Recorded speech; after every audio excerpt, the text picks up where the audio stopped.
जैसा हमने बात की 2024 को लेते हुए बीजेपी कोई चूक नहीं करना चाहती, कोई कसर नहीं रखना चाहती है। इसलिए ये नेता भी जिनका अगर 5-10-12% का पर कोई असर है भी, ऐसे नेताओं को भी साथ लेकर पार्टी चलना चाहेगी, चाहे योगी आदित्यनाथ जो है उनको पसंद ना भी करते हों।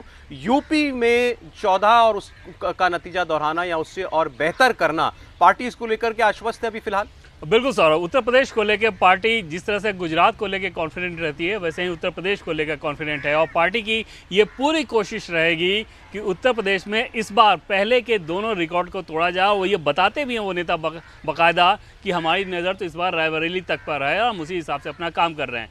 वहाँ पर एक चीज़ ज़रूर ये देखना होगा कि अगर समाजवादी पार्टी और बसपा का गठबंधन होता है तो फिर वहाँ पर पिछले चुनाव जैसी एक दिलचस्प तस्वीर उभर कर सामने आती है। अगर वैसा नहीं होता तो उत्तर प्रदेश में तो बीजेपी को कुछ करने की भी ज़रूरत नहीं पड़ेगी।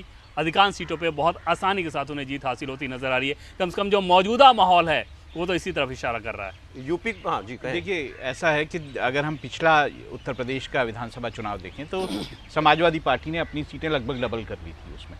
तो ऐसे में बीजेपी को लगता है कि भाई जब लोकसभा चुनाव आएगा तो क्या समाजवादी पार्टी का क्या वो जो उन्होंने कोशिश की थी क्या वो आगे बढ़ेगी। और जैसा कि हमारे सहयोगी बता रहे थे कि अगर वो बीएसपी के साथ किसी समझौते में आती है तो ये खतरा बीजेपी के लिए बढ़ेगा।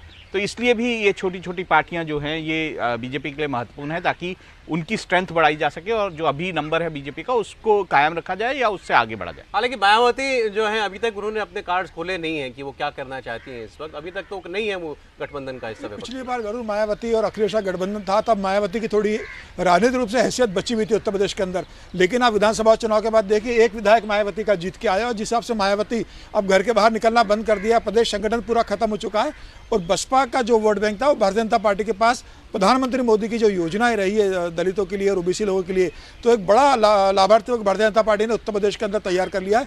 मुझे लग रहा है समाजवादी पार्टी और बसपा मिल भी जाएंगे तो कोई बहुत बड़ा परिवर्तन नहीं होने वाला है। भारतीय जनता पार्टी को बसपा, सपा और कांग्रेस मिलकर कोई चुनौती देने की स्थिति में नहीं रहेंगे। भारतीय जनता पार्टी संगठन के रूप से, प्रधानमंत्री मोदी की लोकप्रियता के रूप में और उसके साथ योगी के काम के रूप में बहुत ज़्यादा उत्तर प्रदेश के अंदर लोकप्रिय है। ऐसी स्थिति में कोई भी गठबंधन प्रधानमंत्री नरेंद्र मोदी और योगी को उत्तर प्रदेश में चुनौती दे इसकी संभावना बहुत कम है। फिर भी भारतीय जनता पार्टी को रिस्क लेना नहीं चाहती, इसलिए वो छोटे दलों को जोड़ रही है। और इसी कड़ी में प्रिया पटेल को केंद्र में मंत्री बनाया गया है, उनके हस्बैंड को योगी सरकार में मंत्री बना दिया गया है। तो मुझे लग रहा है भारतीय जनता पार्टी छोटे छोटे दलों को भी जोड़कर एक बड़ा कुनबा तैयार करेगी एनडीए का और 80 की 80 सीटें जीतने की रणनीति पर काम करेगी।